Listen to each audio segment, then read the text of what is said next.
You want to know who's more tired of ghetto black behavior than white folks, Asian folks, or any other folks? So the black people. We are tired.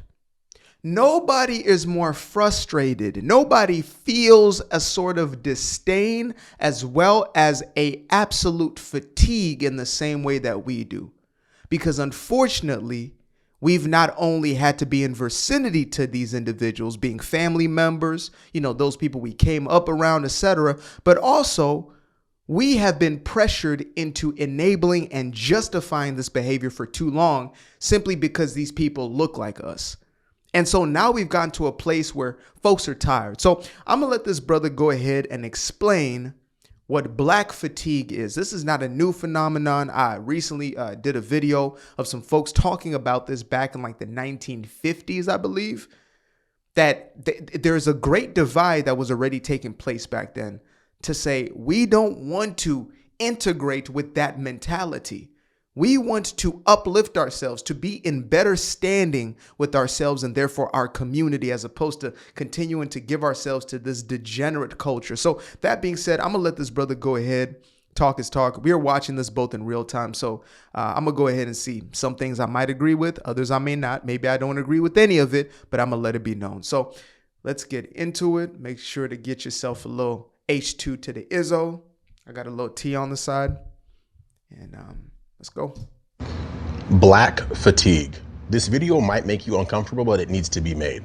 There's a growing sentiment, most recently, of individuals who are proclaiming they do have black fatigue. And you don't have to be a non-black person to have black fatigue. Thanks. What does that phrase actually mean? Essentially, black fatigue is a growing weariness of the actions of the quote unquote black community. But it goes deeper than that, because we are in 2025 now, and we are being judged based on the content of our character and not the color of our skin. But the interesting part is the lie that's been sold to the black community in particular is that the color of our skin dictates the content of our character. That's why in the black community, sometimes you'll hear people. Hold up. Can we run that back one more again? One more again. I'm sorry, folks. Wow. That right there is an absolute bar. Is the lie that's been sold to the black community in particular is that the color of our skin dictates the content of our character. That's why in the black community, sometimes you'll hear people say, oh, you are acting white when they're talking to someone. Cultural identification is a trap. Racial cultural identification is a prison. If you believe that because I am this race, this ethnicity, I must be these sorts of ways. It's almost like this, right?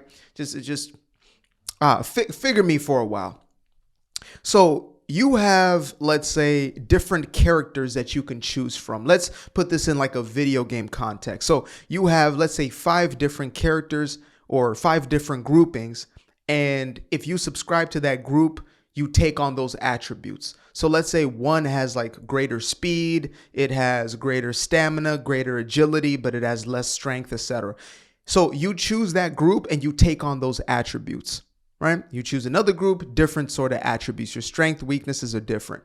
When you subscribe yourself to a racial identity, you are taking on the characteristics of that group, right? It's a perception thing. It's a belief system thing. So it's like, oh, to be black means to likely grow up without a father in the house. It likely means to act in these dysfunctional ways. It means that you're a thug or a gangster, or if you're a woman, that you're promiscuous and you're a 304, that, you like to fight and be aggressive. So you take those characteristics on, and nothing in life is stronger than identity. When you identify with something, it means that you see yourself as that thing. So if I believe that black means uneducated, then I won't read. It doesn't mean I can't read. It doesn't mean that I'm not intellectually competent, or I wouldn't be intellectually competent otherwise. It doesn't mean I'm not philosophically minded. It simply means I am choosing a skin per se, as the Fortnite kids may say, or the Fortnite adults out there, that I'm putting on this outfit that gives me these attributes, and therefore I manifest in a certain way. Like I show up in the world in a certain way based on that. So therefore, if I am black, it means I have these characteristics and the others I don't. Oh my goodness. I'm sorry. Like myself, who doesn't act the way most people would expect a conventional black person to act. In their minds, there is a correct way to act black. And the people in your ethnic group who fulfill those very negative stereotypes, those are the ones who are going to essentially drag down the collective whole. And that's why there's individuals who are black who do and can have black fatigue, because they see how damaging it is to see the worst of us attract. And I want to add something now. So essentially the idea of blackness, because, the same race baiting, race hustling individuals also like to speak of race being a construct. So let's go from that premise, right? Your race, because we are all technically the human race, race is a construct, which means black is an idea. White is an idea. So therefore, it's not about skin color, right?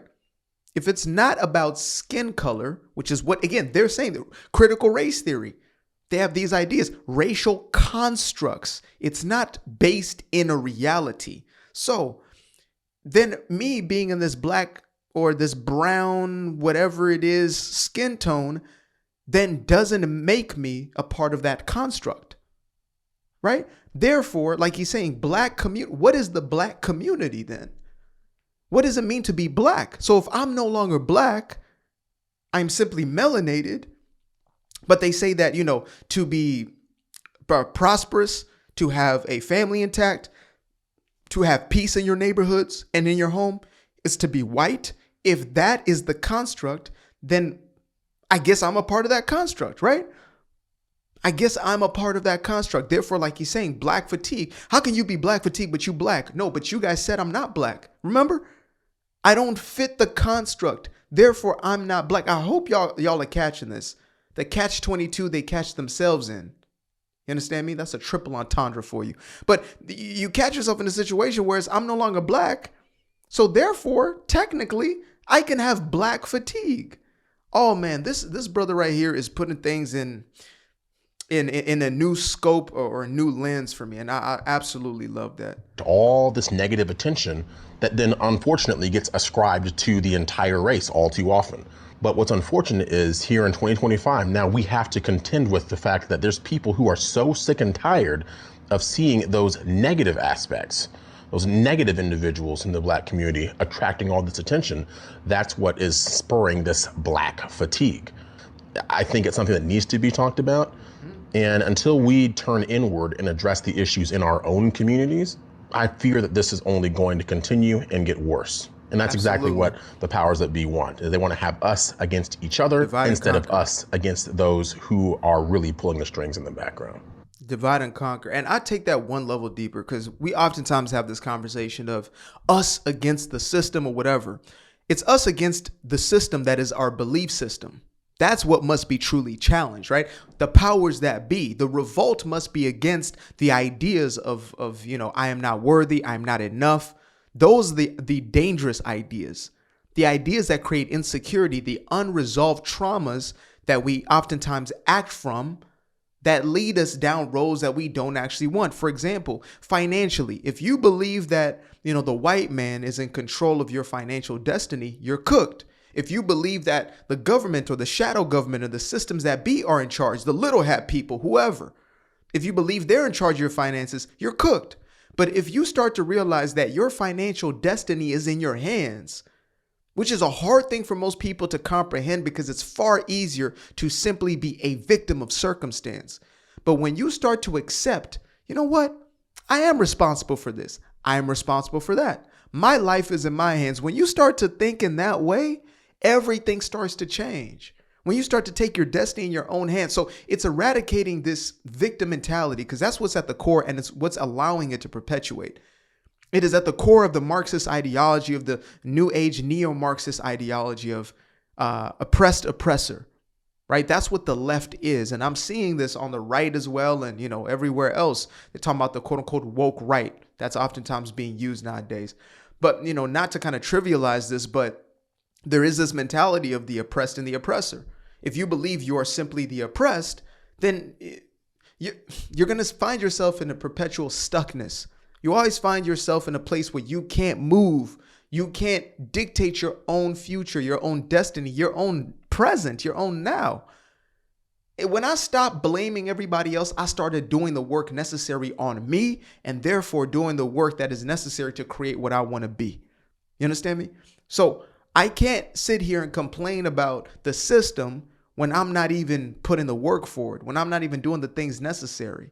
It's like the people who just blame thyroid or being big boned for their weight.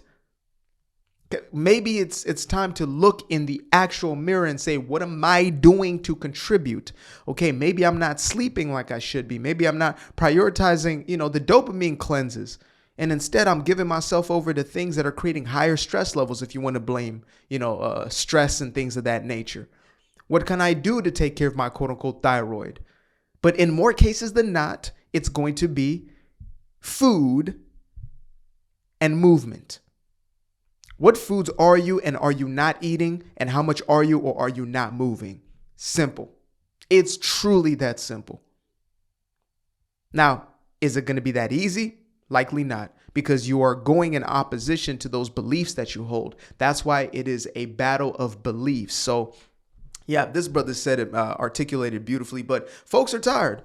Black fatigue is a very real thing. We're tired of the associations and those who subscribe to this mentality of what it is to be black in modern times. In the year of our Lord 2025, what does it mean to be black? If being black means all these things, then many of us who look like this don't want that anymore.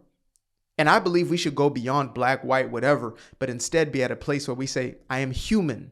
What is it to be human? What is it to be, a child of the Creator? What is it to be a child of God per se? What is it to experience this life form? As opposed to going off of the most baseline. What is it to be an individual?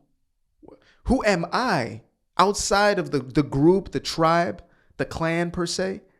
No Ku Klux and no Wu-Tang. But what is it to be a part of this as opposed to this? And then you can obviously, connect with others, but at an individual level. I believe real life, if we're individuals, the types of people we connect to, we have relationships with, may look nothing like us, but we share the same heart, we share the same value system. So that being said, I appreciate you guys for tuning in. Make sure to sub to the channel if you are finding value in this. Till the next time, peace. Appreciate you guys for tuning in. Now, if you'd like to stay around, make sure to click that little subscribe button down there, or you can show some love by going to the description below and clicking on the button titled Buy Me a Coffee. Leave a little something there, or click on the Cash App. Leave a little something here. Till the next time, peace. I fell in love with the sunshine. I fell in love with the light. I fell in love with the full moon. I fell in love with the night. But I can see the light again. I can see the light. You can see the life in him illuminate the night. I know the time is taking a 3, 6, 5, that's a full rotation. I see you looking up, you know them constellations. Constantly gazing like house of praises, you get to praising.